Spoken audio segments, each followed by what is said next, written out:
अब पहला सवाल देखिए, बहुत आसान सा सवाल है, बना सकते हैं आप लोग। क्या बोला है इसमें, कह रहा है इसमें कि शंकु है यानी कोन है, उसका कुल पृष्ठीय क्षेत्रफल यानी टोटल सरफेस एरिया निकालना है। त्रिज्या और तिर्यक ऊंचाई यानी स्लैंट हाइट दिया गया है कितना, 2r और 1/2 क्रमशः, है ना। मतलब ये त्रिज्या है और ये स्लैंट हाइट है। शंकु का टोटल सरफेस एरिया कितना होता है, टीएसए ऑफ कोन ये होता है pi r into l plus r या आर प्लस एल, कुछ भी कहिए, ठीक है। देखिए तो ये हो गया पाई आपका, आर कितना है, आर मतलब रेडियस, तो रेडियस किसके बराबर है यहाँ पे, 2r के बराबर है, तो यहाँ पे रेडियस 2r हो गया, ठीक है। फिर यहाँ पे स्लैंट हाइट 1/2 है, तो ये हो गया 1/2 और प्लस यहाँ पे रेडियस मतलब 2r हो गया। अब सॉल्व कर लीजिए कितना हो जाएगा, तो देखिएगा यहाँ पे कितना होगा 1 प्लस यहाँ पे 4r है ना, डिवाइड में ये हो जाएगा 2 और इसके बाहर क्या है यहाँ पे पाई इंटू 2r है, कितना है पाई इंटू 2r है, 2 से 2 तो खत्म हो जाएगा है ना, ये 2 से 2 खत्म हो गया। और हम लोग क्या करते हैं, r को अंदर मल्टीप्लाई कर देते हैं, पाई को यहीं रहने देते हैं, नहीं कोई ज़रूरत नहीं है, बस आ गया हमारा आंसर है ना। तो यहाँ पे हो गया पाई r और ब्रैकेट के अंदर हो जाएगा 4r + 1, मतलब सीधे सीधे option number C is the right answer. Clear है सभी को, उम्मीद करते हैं समझ में आ गया होगा। अगले प्रश्न पे बढ़िए, ऐसे ही बेहतरीन तरीके हम आपको बताएंगे। देखिएगा 2022 का सवाल ग्रुप डी का पूछा गया, शंकु आकार यानी शंकु के आकार के तंबू के आधार की जो त्रिज्या दी गई है इतनी दी गई है और इसकी ऊंचाई यहाँ पर 12 मीटर के बराबर है ना, हाइट। इसे बनाने के लिए आवश्यक सामग्री की लागत ज्ञात कीजिए यदि इसकी लागत 100 रुपये प्रति पाई वर्ग मीटर है तो। बहुत सुंदर सा सवाल है। इसमें आपको हाइट दी गई है 12 मीटर, त्रिज्या आपको पता है, स्लैंट हाइट निकाल सकते हैं। स्लैंट हाइट कल के क्लास में हमने आपको सारी चीज़ें डिटेल में समझा दिया था, शंकु क्या होता है, उसका टोटल सरफेस एरिया क्या होता है, कर्व्ड सरफेस एरिया क्या होता है, सारी चीज़ें हमने डिस्कस कर लिया था, तो पिछला क्लास जरूर देख लीजिएगा, है ना। जो स्लैंट हाइट है, क्योंकि स्लैंट हाइट की ज़रूरत हमको पड़ती है, ये होता है r² + h² यानी रेडियस का स्क्वायर प्लस यहाँ पे परपेंडिकुलर हाइट का स्क्वायर, कितना हो जाएगा, रेडियस का स्क्वायर यानी 9 का स्क्वायर, यहाँ पे 81 प्लस यहाँ पे हाइट यानी 12, तो 12 का स्क्वायर 144 हो गया, इसका हो जाएगा यहाँ पे √, ठीक है। तो कितना आ गया टोटल यहाँ पर, ये आ जाएगा यहाँ पे कितना होगा 4 1 5 और 14 और 8 8 8 4 12 22 हो जाएगा, 225 आ गया है ना। तो ये हो गया 225 का वर्गमूल कितना होता है 15 के बराबर, है ना। तो स्लैंट हाइट आपका 15 आ गया। अब पहले तो तंबू बनाने के लिए जो सामग्री यूज की गई है उसका सरफेस एरिया निकालिए। अब नीचे तो तंबू बिछाया नहीं गया होगा, सिर्फ उसके कर्व सरफेस में बिछाया गया होगा, तो कर्व्ड सरफेस एरिया निकाल लीजिए। कर्व्ड सरफेस एरिया क्या होता है, पाई RL के बराबर होता है ना। तो पाई का मतलब 22/7 है ना, 22/7 और इनटू कुछ मत करिए, इसको रहने दीजिए, ठीक है, इसको यहाँ पे रहने दीजिए, पाई को रहने दीजिए। क्यों रहने दे रहे हैं अभी पता चलेगा। पाई इंटू रेडियस कितना है यहाँ पे 9 और इंटू यहाँ पे L, तो ये हो गया आपका सरफेस एरिया, जितना हमको सामग्री चाहिए उसका एरिया हो गया। अब कह रहा है लागत निकालना है हमको, है ना, इतने मीटर स्क्वायर टोटल आएगा ये एरिया। अब कह रहा है कि पाई वर्ग मीटर यानी पाई मीटर स्क्वायर का जो लागत है वो 100 रुपये के बराबर है। अच्छा, पाई मीटर स्क्वायर का लागत जो है वो कितना है 100 रुपये के बराबर। तो ये बताइए 1 मीटर स्क्वायर का लागत कितना हो जाएगा, 1 मीटर स्क्वायर का लागत 100/पाई हो जाएगा, है ना, 100/पाई हो जाएगा। अब 1 मीटर स्क्वायर का रुपये इतना लग रहा है, तो हमारे पास टोटल इतना एरिया है ना, टोटल इतना एरिया है। तो 1 मीटर स्क्वायर का जब इतना रुपये है तो इतने मीटर स्क्वायर का निकाल लीजिए, इसमें हम लोग 100/पाई से मल्टीप्लाई कर देंगे, है ना। तो मल्टीप्लाई कर लीजिए, तो हो जाएगा पाई और 15 नहीं हो 135, ठीक है, ये हो गया 135। तो पाई से पाई खत्म हो गया, यहाँ पे पाई आपका खत्म हो जाता, तो बस ये आपका 13,500 के बराबर आ जाएगा। 13,500 इस सवाल का करेक्ट जवाब, ऑप्शन नंबर डी। समझ में आया सभी को, आगे बढ़िए। चलिए देखते हैं इस सवाल को क्या बोला। एक शंक्वाकार मकबरे के आधार का जो क्षेत्रफल है वो दिया गया है इतना, है ना, और ऊंचाई जो है 48 मीटर के बराबर है। 150 रुपये प्रति वर्ग मीटर की दर से इसकी घुमावदार सतह पर प्लास्टर करने की लागत कितनी होगी। लागत क्या है यहाँ पे ये नहीं है, ठीक है। पाई की वैल्यू 22/7 दिया गया है आपको, ठीक है। बहुत ध्यान से इस चीज़ को समझिए। क्या बोला गया कि शंक्वाकार आधार, भाई आधार कैसा होता है, शंकु का आधार कैसा होता है, सर्कुलर होता है, तो सर्कल का ही आपको एरिया दिया गया है।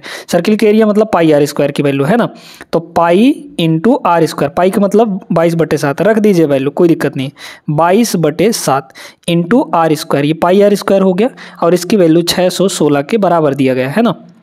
देखिए 11 से काटेंगे हम लोग, 11 दूना ये हो जाएगा 22, 11 से इसको काटिए, 11 × 5 = 55, 11 × 6 = 66, ये हो गया। अच्छा इसको देख लीजिए, ये हो जाएगा 28 है ना, तो आर स्क्वायर की वैल्यू कितनी आ गई यहाँ पे, आर स्क्वायर की वैल्यू, इसमें से 7 अलग कर दीजिए, तो 7 गुणे ये 7 उधर चला जाएगा और ये हो गया आपका 4, मतलब 28 × 7 हो गया टोटल। तो इनका वर्गमूल निकालेंगे तो आर कितना आ जाएगा, 7 × 7 49 का वर्गमूल 7 इंटू 4 का वर्गमूल 2, मतलब रेडियस आपका कितना आ गया यहाँ पे 14 के बराबर। अब क्या बोला गया है, तो अब यहाँ पे बोला गया कि उसकी ऊंचाई जो है इतनी है ना, तो हाइट आपका कितना दिया गया है, ठीक है। अब क्या करिए, एल निकाल लीजिए, तो एल की वैल्यू कितनी हो जाएगी, √r² + h²। आर स्क्वायर कितना होगा, आर स्क्वायर की वैल्यू यहाँ से देख लीजिए, तो 7 × 7 = 49, 49 चौके मतलब 50 चौके 200, उसमें से 4 घटा दीजिए तो 196 आ जाएगा, ठीक है। तो आर स्क्वायर की वैल्यू हो गई, प्लस यहाँ पे h² मतलब 48 का स्क्वायर कर लेंगे हम लोग, ठीक है। तो 48 का स्क्वायर भाई कितना हो जाएगा, 48 का यहाँ पे स्क्वायर है ना, 48 का स्क्वायर, ठीक है। तो 48 का स्क्वायर निकालने का डायरेक्ट तरीका आपको बताते हैं। देखिए 50 से कितना कम है, 50 से 2 कम है, तो 2 का स्क्वायर करिए, 0,4 लिखिए, ठीक है। फिर 50 से ये 2 कम है, तो इसमें आप लोग 25 से 2 कम कर दीजिए, 25 से भी 2 कम कर दीजिए, तो 25 में 2 कम करेंगे कितना आ जाएगा 23, मतलब इसका स्क्वायर कितना हो जाएगा 2304 हो जाएगा, 2300 यहाँ पर 4 हो गया और इसका हो जाएगा यहाँ पे वर्गमूल, ठीक है। तो आ गया कितना आपका यहाँ पे, ये हो जाएगा 6 × 4 = 10, ठीक है। फिर 9 × 1 = 10 है ना, फिर 23 × 1 = 24, 1 × 25, मतलब ये 2500 आ गया टोटल है ना। तो 2500 का वर्गमूल कितना होगा, ये हो जाएगा 5 और 0 मतलब 50, तो स्लैंट हाइट आपका 50 आ गया। अब आपको चाहिए क्या यहाँ पे, आपको चाहिए यहाँ पे है ना वो एरिया, जो कर्व्ड सरफेस एरिया है वो चाहिए। कर्व्ड सरफेस एरिया क्या होता है, पाई आर एल, पाई की वैल्यू 22/7 इंटू रेडियस, रेडियस कितना है यहाँ पे 14 के बराबर, इंटू एल आपका 50 है, ठीक है। ये टोटल एरिया आएगा और कह रहा है कि 1 मीटर स्क्वायर का 150 रुपये लग रहा है, तो इतना मीटर स्क्वायर टोटल आएगा, इसमें 150 से और मल्टीप्लाई कर दीजिए तो टोटल रुपये आ जाएंगे, है ना। 7 से ये कटेगा, 7 दूना 14, देखिए इसको देखिए, ये हो जाएगा 50 दूना 100, ठीक है, और ये हो गया 15, ठीक है। तो 15 का 22 से मल्टीप्लाई करिए, तो 15 का 22 से अगर मल्टीप्लाई करेंगे तो 15 दूना 30, ठीक है, और फिर 15 दूना 30 मतलब 330 हो जाएगा, 330 और 1 0 ये और 100 का 2 0 ये, मतलब 3,30,000 आ जाएगा, 3,30,000, option number B is the right answer. बहुत आसान से सवाल है, इनकी प्रैक्टिस अगर आप करेंगे तो बहुत जल्दी इन सवालों को कर पाएंगे। अगले सवाल पे चलिए, क्वेश्चन नंबर 99। देखिएगा इस सवाल को, ये सवाल है थोड़ा खतरनाक। एक तंबू जो है 6 मीटर की ऊंचाई तक बेलनाकार है और उसके ऊपर शंकु के आकार का है, मतलब कुछ इस टाइप से हम यहाँ पे बनाए दे रहे हैं, ठीक है। बहुत ध्यान से समझिएगा इसको, ठीक ना, कुछ इस टाइप से है। ये 6 मीटर की ऊंचाई तक ये बेलनाकार भाग हो गया, फिर इसके ऊपर जो है, इसके ऊपर है ना कुछ इस टाइप से है, यहाँ पे थोड़ा सा ध्यान रखिएगा, हम यहाँ पे बना देते हैं, ठीक ना, कुछ इस टाइप से ये और ऐसा है, ये तंबू हो गया। तो इधर शंकु बन रहा है। फिर क्या बोला जा रहा है, 6 मीटर की ऊंचाई तक, मतलब ये हाइट आपका कितना है 6 मीटर के बराबर है। इसके आधार का जो व्यास है, ये व्यास आपका कितना है 90 मीटर है। तो जब ये 90 मीटर है तो इसका जो रेडियस होगा वो कितना होगा 45 मीटर होगा, ठीक है। और शंक्वाकार भाग की ऊंचाई जो है, मतलब ये हाइट आपको दी गई है 28 मीटर के बराबर, है ना, ये आपका 28 है, ठीक है। अब पूछा गया है कि इसमें प्रयुक्त कैनवस का क्षेत्रफल कितना होगा, मतलब आपको टोटल सरफेस एरिया चाहिए, है ना, मतलब इस बेलनाकार भाग का भी कर्व्ड सरफेस एरिया प्लस इस शंकु के आकार वाले भाग का भी कर्व्ड सरफेस एरिया, दोनों का एरिया जोड़ देंगे, कर्व्ड वाला, है ना, यानी कि यहाँ पे वक्र पृष्ठीय क्षेत्रफल जोड़िए। इसका वक्र पृष्ठीय क्षेत्रफल कितना होगा पाई आर एल, है ना, पाई आर एल प्लस इसका, अब चूंकि ये बेलन है तो बेलन का वक्र पृष्ठीय क्षेत्रफल क्या होता है 2 पाई आर एच होता है, 2 पाई आर इंटू एच हो जाता है। पाई को ले लीजिए कॉमन, क्योंकि पाई आपके ऑप्शन में है। आर इंटू एल, हमको मेन काम है एल निकालना, ये होता है एल, क्या होता है एल का वैल्यू, एल का वैल्यू हो जाएगा 28 का स्क्वायर, ठीक है, 28 का स्क्वायर, तो 28 का स्क्वायर बताइए कितना हो जाएगा, 28 का स्क्वायर हो जाएगा 784, है ना। 30 तक स्क्वायर आप लोग याद रखिए, है ना। तो कितना हो जाएगा 28 का स्क्वायर 784, तो ये हो गया 784 plus H square plus R square, R कितना है 45, तो 45 का स्क्वायर कितना होगा 25 और 4 पंचे 20 मतलब 20-25, ठीक है 20-25 ये आ जाएगा। और इसका ले लेंगे हम लोग क्या अंडर रूट, ठीक है, तो ये एल आ जाएगा आपका। जोड़िए इन दोनों को तो कितना आएगा यहाँ पे, ये हो जाएगा आपका 4 और 5 9, 8 और 2 10, एक बचा, फिर यहाँ पे 7 1 ये हो जाएगा 8 और ये हो जाएगा इतना, है ना। मतलब यहाँ पर जो आपका आएगा वो आपका 50 से ज़्यादा होगा, इसका वर्गमूल 50 से ज़्यादा होगा।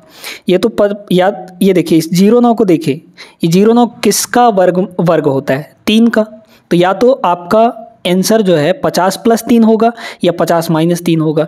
50 - 3 करेंगे तो 2500 से नीचे पहुंचेंगे, उसका स्क्वायर होगा। ये 50 + 3 करने पे आएगा, मतलब इसका स्क्वायर रूट कितना होगा 53 हो जाएगा दोस्तों, है ना। एल की वैल्यू 53 होगी।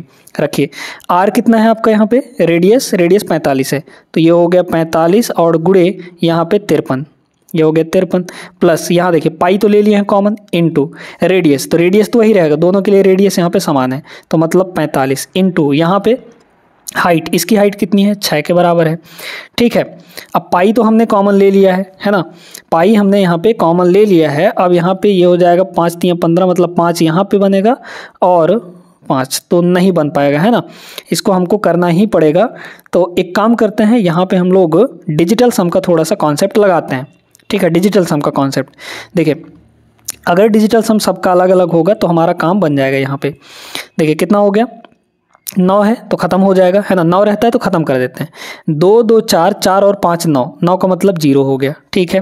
यहाँ देखिए 9 ख़त्म तो 5 2 7, इसका डिजिटल सम 7 आया। 9 ख़त्म, 8 2 10, 10 का मतलब 1, 1 और 5 6, इसका डिजिटल सम 6 आया। यहाँ देखिए 9 ख़त्म, 4 और 2 यहाँ पे 6 हो जाएगा, 2 जगह 6 6 आ रहा है।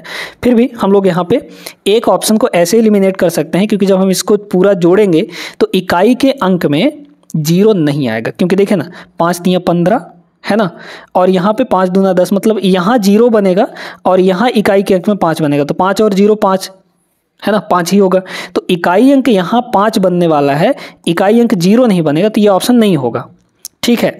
अब देखते हैं हम लोग डिजिटल सम लगा के, क्योंकि अब 3 ऑप्शन बचे हैं, इनमें तीनों का डिजिटल सम अलग अलग है। तो इधर लगाइए, ये देखिए 5 और 4 9 इनटू यहाँ इन दोनों का कितना हो जाएगा 8 हो जाएगा, प्लस यहाँ देखिए यहाँ कितना होगा 5 और 4 9, तो 2 गुणे 9 गुणे यहाँ पे 6, 9 8 72, 72 का मतलब क्या हुआ 72, 72 72 का मतलब क्या हुआ, अरे सॉरी 72, 72 का मतलब 7 2 9, है ना, तो इसका आ गया 9, प्लस यहाँ देखिए कितना हो जाएगा 9 दूना 18, ठीक है, 18 छक्के 108, 108 को जोड़ेंगे तो 1 और 8 9, 9 आ जाएगा।